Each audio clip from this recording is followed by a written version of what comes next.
आज हम बात करेंगे प्रदूषण मार डालेगा।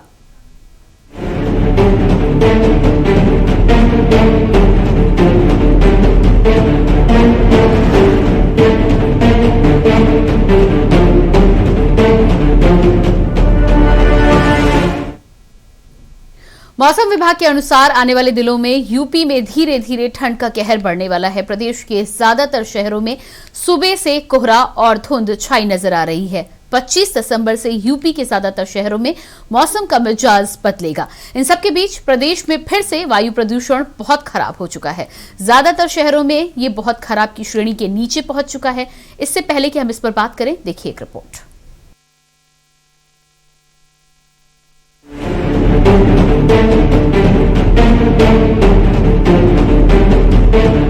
यूपी में धीरे धीरे ठंड का कहर बढ़ने लगा है और इसके साथ ही प्रदूषण का सितम भी उत्तर प्रदेश के कई जिलों में, खासकर पश्चिमी यूपी में शीतलहर की वजह से लोगों की कपकपी छूट रही है। तो वहीं कई जिलों में जोरदार ठंड भी पड़ रही है, जिसकी वजह से ठिठुरन बढ़ गई है। प्रदेश के लगभग सभी जिलों में न्यूनतम पारा 10 डिग्री के नीचे जा पहुंचा है। यही कारण है कि मौसम विभाग ने येलो अलर्ट जारी किया है। यूपी के बड़े शहरों में मौसम का मिजाज। लखनऊ अधिकतम तापमान 25 और न्यूनतम तापमान 60 डिग्री सेल्सियस, AQI 323 बहुत खराब। कानपुर मैक्सिमम तापमान 23 और मिनिमम तापमान 8 डिग्री सेल्सियस, AQI लेवल 319 बहुत खराब। वाराणसी मैक्सिमम तापमान 23 और मिनिमम तापमान 8 degree Celsius, AQI level 312। Prayagraj maximum तापमान 24 और मिनिमम तापमान 8 डिग्री सेल्सियस, AQI 302। आगरा में मैक्सिमम तापमान 24 डिग्री और मिनिमम तापमान 9 डिग्री, AQI लेवल 334 किया गया दर्ज। मेरठ मैक्सिमम तापमान 23 और मिनिमम तापमान 7 डिग्री सेल्सियस, AQI 322 किया गया दर्ज। अयोध्या अधिकतम तापमान 22.6 और मिनिमम तापमान 13 डिग्री सेल्सियस, AQI 310। मौसम विभाग के अनुसार आने वाले दिनों में धीरे धीरे ठंड बढ़ने वाली है और आने वाले दिनों में यूपी में मौसम ऐसा ही रहने वाला है। एक तरफ कोहरे का प्रकोप रहेगा, दूसरी तरफ यूपी में एक बार फिर से वायु प्रदूषण के स्तर में भी बढ़ोतरी देखी जा रही है, जिससे सेहत को भी नुकसान पहुंचेगा। जरूरी है बढ़ती ठंड को लेकर प्रशासन को मजबूत कदम उठाने की, रैन बसेरों अलाव की व्यवस्था दुरुस्त करने की, ताकि ठंड और प्रदूषण के प्रकोप से बचा जा सके।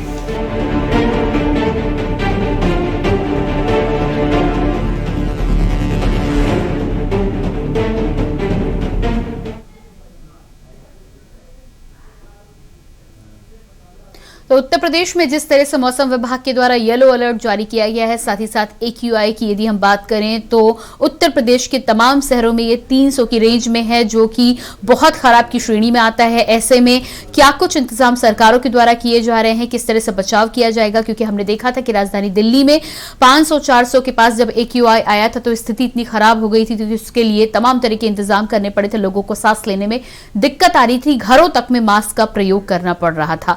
अलग अलग शहरों की जानकारी देने के लिए हमारे साथ आगरा से संवाददाता अजेंद्र चौहान बने हुए हैं और साथ ही साथ लखनऊ से संवाददाता संदीप मिश्रा बने हुए हैं। संदीप, सबसे पहले राजधानी लखनऊ की यदि हम बात करें तो उत्तर प्रदेश में जिस तरह से मौसम विभाग का येलो अलर्ट जारी हुआ है, साथ ही साथ हम सभी जानते हैं कि ठंड के मौसम में स्मॉग की वजह से वातावरण में जो कण होते हैं वो कहीं ना कहीं ज्यादा प्रदूषण को बढ़ाते हैं और ऐसे में अस्थमा के पेशेंट हो, सांस लेने में दिक्कत वाले मरीज हो, इन मरीजों को खासी दिक्कतों का सामना करना पड़ता है। संदीप, आपके पास वापस आएंगे। इसी बीच हमारे साथ कानपुर से ब्यूरो चीफ सुनील गुप्ता भी जुड़ चुके हैं। सुनील, आपके पास आएंगे। सबसे पहले कानपुर की यदि हम बात करें तो कानपुर में AQI तो खराब है ही, मौसम विभाग के द्वारा AQI के साथ ही साथ मौसम में जिस तरह से ठंड बढ़ रही है उसको लेकर क्या कुछ इंतजाम किए जा रहे हैं? देखिए, इंतजाम की अगर बात करें तो यहाँ पे किसी प्रकार का कोई इंतजाम नहीं है। हाँ, ये जरूर है कि जो चाहे वो स्वास्थ्य विभाग के अधिकारी हो या नगर निगम के अधिकारी हो, वो सब के सब कागजों में दावे जरूर करते हैं कि पूरी तरीके सारी स्थितियां नियंत्रण में है। लेकिन आप अगर किसी भी पूरे शहर के किसी भी इलाके में चले जाए तो उस इलाके से आपका मुंह बांधे बाहर निकलना मुश्किल है, क्योंकि वहाँ पे इस तरह भूख के जो विचार हो रहे हैं कि किसी को भी अगर कोई कहे कि हम पूरी तरीके से एकदम साफ सुथरे वहां से निकल आएंगे, तो शायद वो बिल्कुल नामुमकिन है, क्योंकि जो स्थितियां हैं, चारों तरफ खुदाई चल रही है, चारों तरफ से जो सड़कें हैं, अगर नगर निगम बहुत दावा करता है कि सड़कों में झाड़ू लगाई जा रही है, सड़कों पे वाटर की फिलिंग कराई जा रही है, लेकिन ना तो कहीं जो वाटर फिलर दिखाई पड़ते हैं, ना कहीं जो डस्टर है वो नजर आते हैं। हाँ, ये जरूर है, कागजों पे नगर निगम जरूर सारे डस्टर भी दौड़ा रहा है कि जो शहर की सारी धूल साफ कर रहे हैं, और इनका ये भी दावा है कि कहीं भी धूल जैसी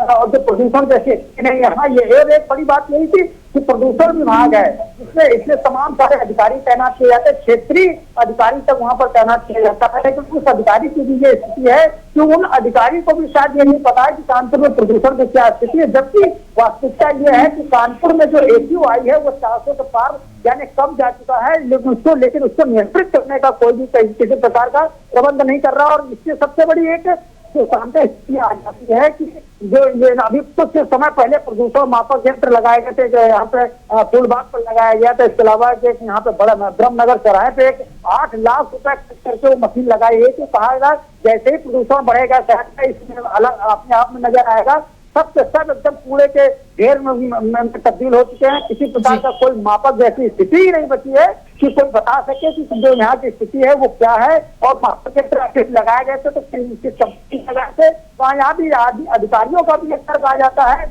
ये जो मापक यंत्र लगाए गए तो उनको तो सिर्फ इसलिए लगाया गया था कि देखें कितने समय तक माप सकते हैं, नहीं माप सकते हैं, लेकिन सबसे सबको ला करके एक दूसरे के ऊपर वो जो जिम्मेदारी है वो एक दूसरे पर डाल करके और जनता को उन्होंने एक बड़े राज में ढकेल दिया है कि जनता मरे तो मरे, उनको अपनी जेबें गर्म करने से मतलब है। और यही कारण है कि लगातार जो यहाँ पे स्थितियां हैं, भले उत्तर प्रदेश की जो सरकार है या केंद्र सरकार है, वो चेस्ट के जो तमाम टीबी की बीमारी को लेकर के वो लगातार लोगों को जागरूक करने का करोड़ों अरबों रुपया सिर्फ विज्ञापन पर खर्च होता है, लेकिन जो टेस्ट अस्पताल है, जो कहा जाता है यहाँ पे कानपुर में सबसे बड़ा उत्तर प्रदेश टेस्ट अस्पताल है, लेकिन उस अस्पताल की ये स्थिति है कि उस अस्पताल में ICU ही नहीं संचालित है कि अगर वहाँ पे कोई मरीज वहाँ पहुंच जाता है ICU में तो उसको भेज दिया जाता है हाईलाइट में, और हाईलाइट से ICU के बीच डोर लगाया करता है, जिससे जी कल भी एक मरीज की मौत हो गई, इससे पहले भी आज भी वहाँ पर मरीजों की मौत होती है, जहाँ पे कहा जाता है कि टेस्ट को लेकर जी बिल्कुल सुनील जी सुनील कुल मिलाकर कानपुर में यदि प्रशासन के इंतजामों की बात करें तो पूरी तरह से यहाँ पर सिफर ही नजर आता है, और साफ तौर पर आपने बोला है कि जब अधिकारियों को जानकारी ही नहीं होगी कि कितनी स्थिति खराब है तो आगे कार्रवाई किस तरह से हो सकती है। फिलहाल इस तमाम जानकारी के लिए आपका बहुत बहुत शुक्रिया। लगातार हमारे साथ अलग अलग शहरों की जानकारी देने के लिए संवाददाता बने हुए हैं। अजेंद्र चौहान आगरा से बने हुए हैं, साथ ही साथ संदीप लखनऊ से बने हुए हैं। संदीप, आपसे सवाल मेरा यह था कि कानपुर की स्थिति के बारे में जिस तरह से सुनील ने जानकारी दी है कि अधिकारियों तक को कानपुर की ताजा स्थिति के बारे में जानकारी ही नहीं है ठीक प्रकार से, जब जानकारी नहीं है तो आगे कार्रवाई किस तरह की होगी। लखनऊ की यदि हम बात करें तो क्या कुछ स्थिति है, क्या प्रशासन की तरफ से अलाव या तमाम रैन बसेरों के जो इंतजामों की बात कही जाती है वो धरातल पर कहीं नजर आती है? शायद संदीप से संपर्क हमारा नहीं हो पा रहा है, वापस लौट कर आएंगे। हमारे साथ अजेंद्र भी बने हुए हैं। अजेंद्र, आगरा की यदि बात करें तो आपसे जानना चाहेंगे क्या कुछ स्थिति है? 334 AQI बेहद खराब है, उसके साथ ही साथ प्रदूषण को लेकर जिस तरह से बात आ रही है, लोगों को किस तरह की दिक्कत हो रही है, क्या कुछ इंतजाम किए गए हैं प्रशासन के द्वारा? देखिए प्रियंका, आपको बताना चाहूंगा कि अगर AQI की हम बात करते हैं तो दिल्ली हो या उत्तर प्रदेश हो, तमाम जगह पर ये जो प्रदूषण है, वायु प्रदूषण काफी बढ़ता जा रहा है। आगरा की अगर हम बात कर लेते हैं तो एक सप्ताह पहले ये 165 नापा गया था, लेकिन अब जो देखा गया है, जैसा आप बता रहे हैं, 234 है आगरा का, और ये गुरुवार को 250 AQI पहुंच चुका, जो आगरा की सबसे व्यस्तम जगह संजय प्लेस, जो कि वहां सबसे ज्यादा ऑफिस है और सबसे ज्यादा जो MG रोड है वहां पर वाहनों का आवागमन ज्यादा है। तो AQI की हम बात कर लेते हैं तो सबसे ज्यादा प्रदूषण इस समय हो रहा है, क्योंकि ताजमहल देखने के लिए तमाम यहाँ सैलानी आते हैं। हवाओं के अंदर धुंध बिल्कुल साफ तौर से नजर आती है और धूल भरी कण यहाँ लगातार देखी जाती है। सबसे बड़ी बात यह है, जहां अगर हम रैन बसेरे की बात कर लेते हैं, जिस तरह से सर्दी बढ़ रही है, तो मौसम विभाग का मानना है कि आने वाले एक सप्ताह में यहाँ न्यूनतम निचले स्तर पर 10 डिग्री सेल्सियस तक यहाँ जो टेम्परेचर है वो जा सकता है। अभी हम बात कर लेते हैं तो अभी का जो टेम्परेचर है वो 25 यहाँ पर टेम्परेचर नापा जा रहा है, लेकिन लगातार ठंड आगरा में बढ़ती जा रही है। बढ़ती हुई ठंड के बारे में अगर हम बात कर लें तो शाम के होते ही यहाँ पर बिल्कुल ठंड कड़ाके की ठंड पड़ने लग जाती है, और दूसरी ओर सड़कों पर जो भीड़ रहा करती थी वो भीड़ अब उतने समय तक नहीं दिखाई देती है। 9 बजे के बाद यहाँ पर सड़कों पर गाड़ियों के पहिए थम जाते हैं। हल्का कोहरा यहाँ बिल्कुल रहता है। दिन की अगर बात कर लेते हैं तो धूप के दर्शन होना भी यहाँ काफी मुश्किल हो चुका है। लगातार ठंड का प्रकोप जारी है। दूसरी ओर अगर हम बात कर लेते हैं प्रशासन के इंतजामात की, तो आम जनता, जो गरीब जनता, जो सड़कों पर पब्लिक सोती है, जो गरीब व्यक्ति सोते हैं, उनकी हम बात कर लें या रेलवे स्टेशनों की बात कर लें या बस स्टैंड की बात कर लें, तो अभी कोई भी खास इंतजाम यहाँ पर नहीं है। सड़क पर सोने वाले ठंड में ठिठुर रहा है। और लगातार जिस तरह की यहाँ प्रशासन की अगर हम बात करें तो हर साल जब मीडिया में खबरें प्रकाशित होती हैं तो उसके बाद ही यहाँ प्रशासन को याद आती है और उसके बाद दौर शुरू होता है इंतजामों का, फोटो खिंचाने का, समाज सेवियों का फोटो खिंचाने का भी दौर शुरू होता है। लेकिन अभी तक के इंतजाम की हम बात करें तो अभी कोई इंतजाम यहाँ पर इतने खास देखने के नहीं मिले हैं। सड़कों पर लोग ठंड में सुकड़ते हुए दिखाई देते हैं। रेलवे स्टेशन पर तमाम लोग यहाँ आते हैं।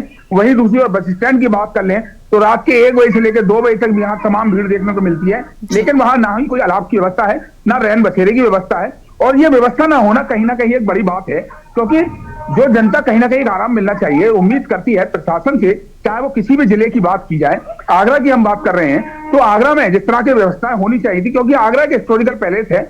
यहाँ पर ऊंचे तबके से लेकर नीचे तबके तक का व्यक्ति आता है कहीं ना कहीं ताजमहल देखने के लिए, हिस्टोरिकल पैलेस देखने के लिए। लेकिन अगर थोड़ी देर वो हीटर या अलाव की व्यवस्था चाहे तो वो अभी मिलना मुमकिन नहीं है।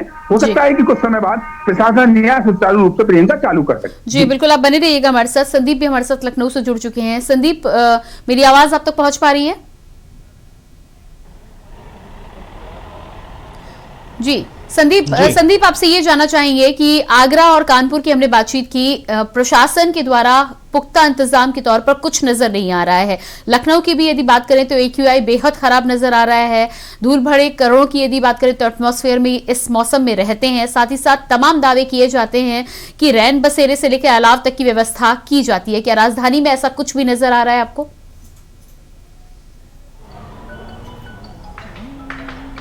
देखिए, लखनऊ की अगर मैं बात करता हूं तो लखनऊ में निश्चित तौर पे जिस तरीके से अलाव की व्यवस्था हर चौराहे पे होनी चाहिए वो बहुत कम जगह नजर आती है। दूसरी, अगर हम ठंड की अगर बात करते हैं तो निश्चित तौर पे जो रैन बसेरे बनाए गए हैं उन रैन बसेरों पे जो है वो इतने लोग नहीं पहुंच पा रहे हैं सोने के लिए। और जगह जगह हर चौराहे पे जो रैन बसेरे बनाए जाने चाहिए थे वो रैन बसेरे अभी तक नहीं बनाए गए हैं। तो निश्चित तौर पर यह प्रशासन की लापरवाही है निश्चित तौर पर। और दूसरी अगर हम बात करें तो AQI की, तो वो लगातार जो ऐसे एरिया हैं जहां पे फैक्ट्री और प्रदूषित जो कारखाने हैं वो कारखाने अधिक हैं, उनकी वजह से उन जगहों को अलर्ट पे रखा गया है। और जैसे जो हम अगर अलीगंज की बात करते हैं तो लखनऊ का ही हजरतगंज से कुछ दूरी पे है, तो वहां पे फैक्ट्रियां हैं। हम चिन्हट की बात कर ले तो वहां पे प्लाई फैक्ट्री है, तो निश्चित तौर वहां का जो AQI है वो बढ़ा हुआ है। तो ऐसे में प्रशासन ने खड़े इंतजाम तो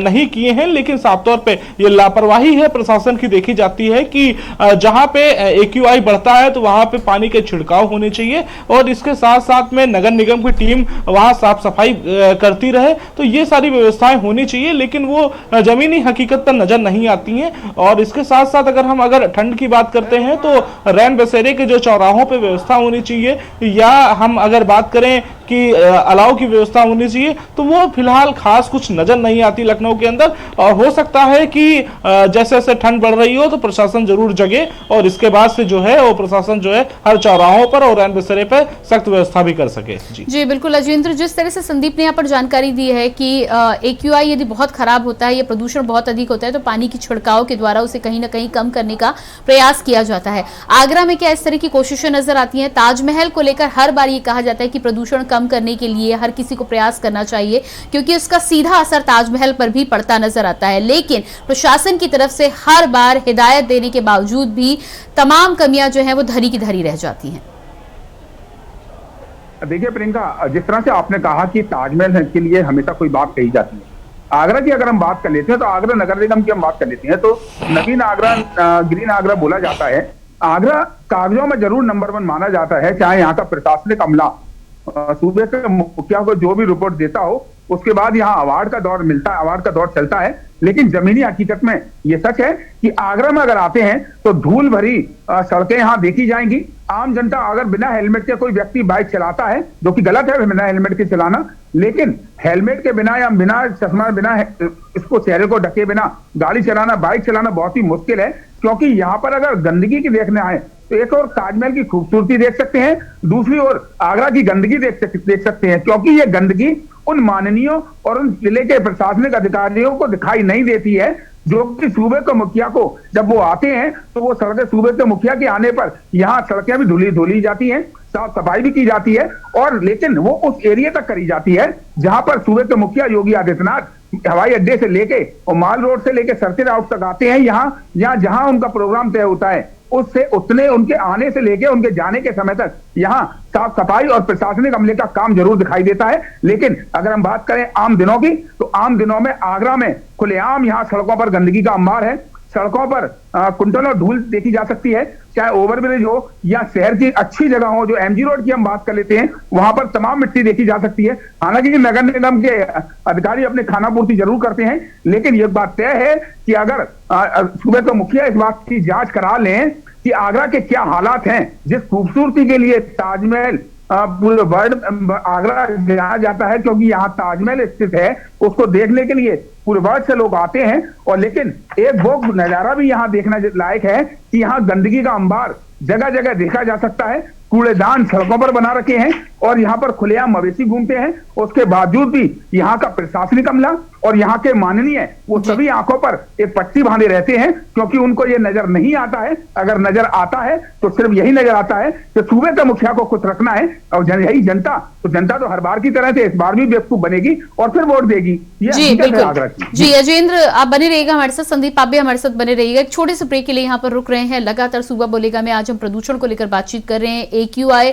खराब की दृष्टि के चलते जिस तरह से उत्तर प्रदेश में येलो अलर्ट जारी किया गया है मौसम विभाग के द्वारा, ऐसे में प्रशासन ने येलो अलर्ट तो जारी किया है, लेकिन उसको लेकर जो तमाम इंतजाम होने चाहिए उसकी को लेकर अधिकारियों की तरफ से कोई खैर खबर नहीं ली जा रही है। इसी पर बातचीत करेंगे। फिलहाल रुकते एक छोटे से ब्रेक के लिए, देखते रहिए के न्यूज।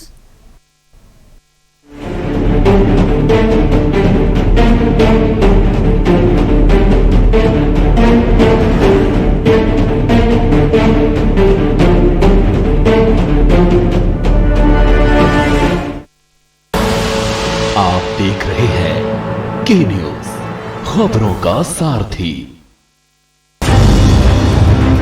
विश्व पटल पर अपनी नई पहचान कायम करता, सबका साथ, सबका विकास, सबका विश्वास मंत्र के साथ आगे बढ़ता, ये योगी राज का नया उत्तर प्रदेश है। प्रदेश में अब गरीब के सिर पर पक्की छत है, निर्बाध बिजली का उजाला गांव को रोशन कर रहा है। रसोई में धुएं से निजात दिलाने के लिए उज्ज्वला योजना से LPG गैस कनेक्शन योगी सरकार की ईमानदार सोच और दमदार काम से ही संभव हो पाया। मान सम्मान, सिर उठाकर चलने का अभिमान, ये है नए भारत के बदलते उत्तर प्रदेश की पहचान। बदलाव, सोच ईमानदार, काम दमदार। जुबान के लिए उड़ चला गैरों की जमीन पर, खुशबू अपने पन की ढूंढता। दूर कितना भी जा, इस जुबान से दूर ना जा पाओगे। रुमल बोलो जुबान केसरी। उत्तराखंड में सुगम हुई दुर्गम राहें, बेहतर कनेक्टिविटी ने बढ़ाई उत्तराखंड के विकास की रफ्तार। इससे लगातार बढ़ती पर्यटकों की संख्या से राज्य के पर्यटन उद्योग को भी मिल रही है मजबूती और होम स्टे बन रहे हैं पर्यटकों के ठहरने के पसंदीदा पड़ाव। अब उत्तराखंड में होम स्टे लगभग हर गांव में उसकी बात पहुंच चुकी है। मुझे उत्तराखंड के लोगों से बात करने का मौका मिला था, जो बहुत सफलता के साथ होम स्टे चला रहे हैं, और मुझे विश्वास है उत्तराखंड होम स्टे बनाने में, सुविधाओं के विस्तार में पूरे देश को एक नई दिशा दिखा सकता है। उत्तराखंड सरकार प्रधानमंत्री श्री नरेंद्र मोदी के विजन को साकार करते हुए राज्य में होम स्टे योजना को प्रोत्साहन दे रही है। पंडित दीनदयाल उपाध्याय होम स्टे योजना के संचालकों को भवन निर्माण के लिए उपलब्ध करा रही है आर्थिक सहायता, जिसमें पर्वतीय क्षेत्रों के लिए कुल लागत का 33% व मैदान के लिए 25% दिया जा रहा है अनुदान। पहाड़ की खुशनुमा आबो हवा के बीच बने होम स्टे में जैविक उत्पादों से बने स्वादिष्ट व्यंजन पर्यटकों को खूब भा रहे हैं। इससे ग्रामीणों को घर पर ही रोजगार मिलने से आर्थिकी भी हो रही है मजबूत। नए विजन और नए सृजन के साथ आगे बढ़ रही है उत्तराखंड सरकार। आप देख रहे हैं के न्यूज, खबरों का सारथी।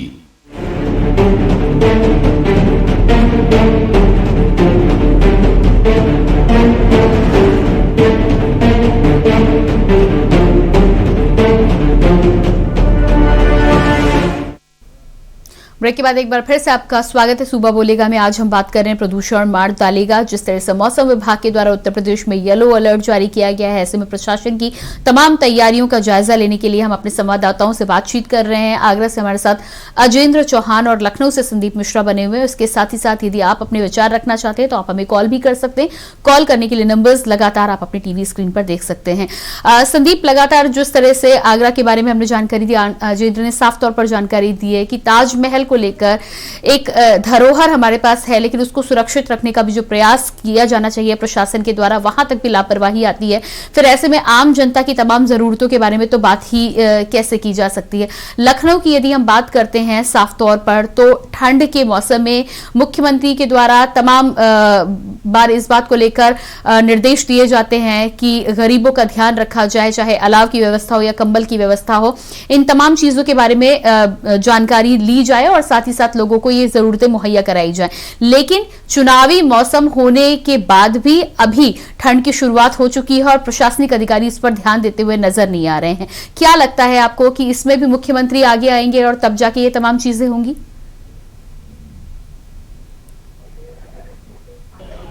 देखिए प्रियंका, एक चीज साफ है कि जिस तरीके से हम प्रशासनिक अधिकारियों की बात करते हैं तो इससे पहले होता है कि अगर जब ठंड पड़ने लगवाली होती है, उस समय आता है तो उससे 1 महीने पहले जो है जो प्रशासन के आला अधिकारी हैं या नगर निगम के अधिकारी हैं वो लोग सर्वे करते हैं कि कहाँ पे सबसे ज्यादा भीड़ है, किन चौराहों पे लोगों का एक जगह एकत्र होना होता है। तो उन जगहों का सर्वे किया जाता है। उसके बाद से एक लिस्ट तैयार की जाती है। उन लिस्टों पे अलाव की व्यवस्था करने का एक प्रावधान है कि आप जो है अलाव हर चौराहे पे और हर ऐसी जगह पे लग जलाएंगे जहां पे लोग एकत्रित होते हैं, लोगों का आवागमन सबसे अधिक होता है। तो ये जो लिस्ट तैयार की जाती है वो सिर्फ कागज के पन्नों पे ही तैयार पहले से कर ली जाती है कि हमें कितनी कुंटल लकड़ियां जो हैं हमें इस पे काम आने वाली हैं और कितना काम आ सकती हैं।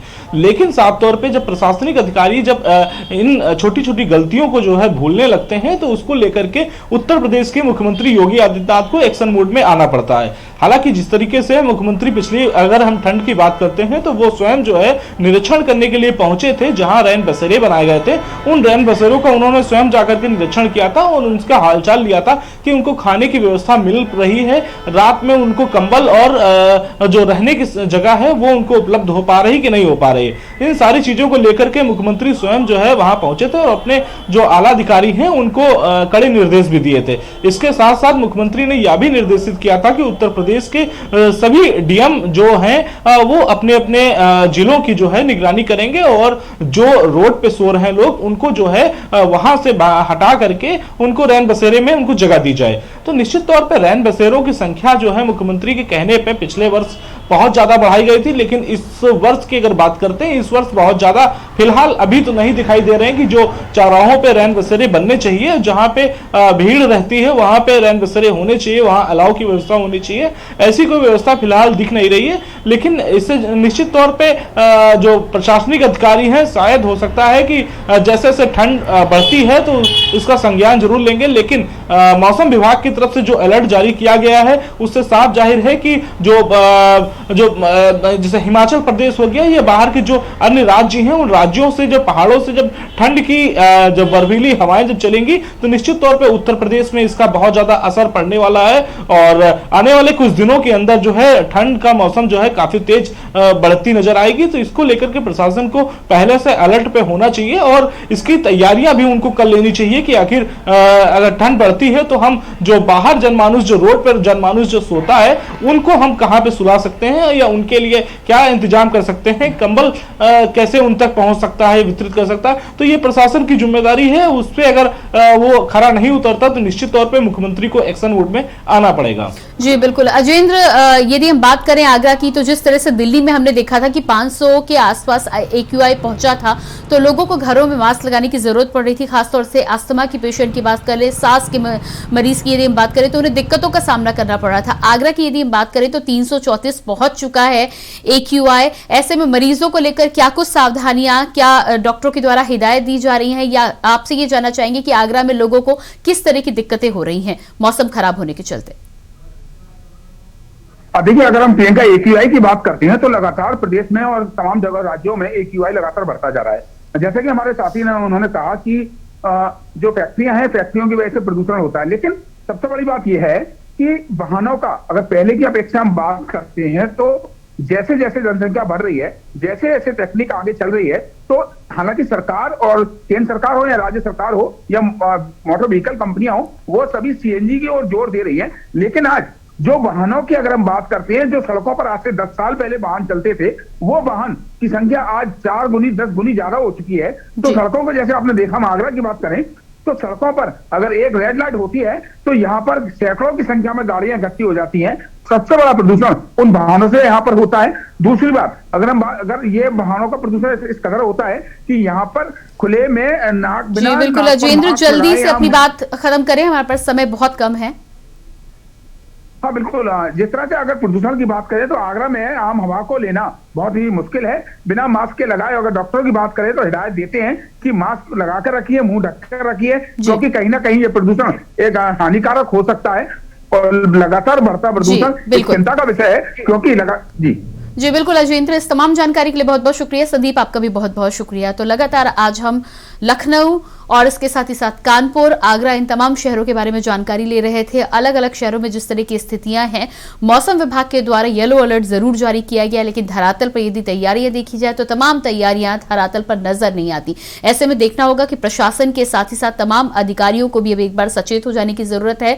लोगों को जो जरूरत का सामान है वो उसे जल्द से जल्द मुहैया कराया जाए, तभी सही मायने में ठंड से और साथ ही साथ प्रदूषण से निपटा जा सकता है। फिलहाल हमारे इस विशेष कार्यक्रम में इतना ही। बाकी खबरों के लिए देखते रहिए के न्यूज इंडिया। मुझे दीजिए इजाजत, नमस्कार। आप देख रहे हैं के न्यूज, खबरों का सारथी। मैं चरणजीत सिंह चन्नी ईश्वर की सौं चुकदा हाँ कि मैं पंजाब राज के मुख्यमंत्री वजों अपने कर्तव्यों ਨੂੰ ਵਫਾਦਾਰੀ ਅਤੇ ਸ਼ੁੱਧ ਅੰਤਕਰਨ ਨਾਲ ਨਿਭਾਵਾਂਗਾ। ਚਰਨਜੀਤ ਸਿੰਘ ਚੰਨੀ ਦੇ ਦਰ ਖੁੱਲੇ ਰਹਿੰਦੇ ਆ, ਮਸਲੇ ਹੁੰਦੇ ਹੱਲ ਇਹ ਲੋਕੀ ਸਾਰੇ ਕਹਿੰਦੇ ਆ। ਪਿਆਰ ਵੀ ਮਿਲਦਾ ਏ ਨਾਲੇ ਸਤਿਕਾਰ ਵੀ ਮਿਲਦਾ ਏ, ਕਰਦੇ ਗੱਲਾਂ ਲੋਕੀ ਜਦ ਹੋ ਇਕੱਠੇ ਬਹਿੰਦੇ ਆ। ਨਹੀਂ ਰੀਸਾਂ ਵੀ ਪੰਜਾਬ ਸਰਕਾਰ ਦੀਆਂ, ਕਰ ਕਰ ਸਿਫਤਾਂ ਹੁੰਦੀਆਂ ਨੇ ਚੰਗੀ ਸਰਕਾਰ।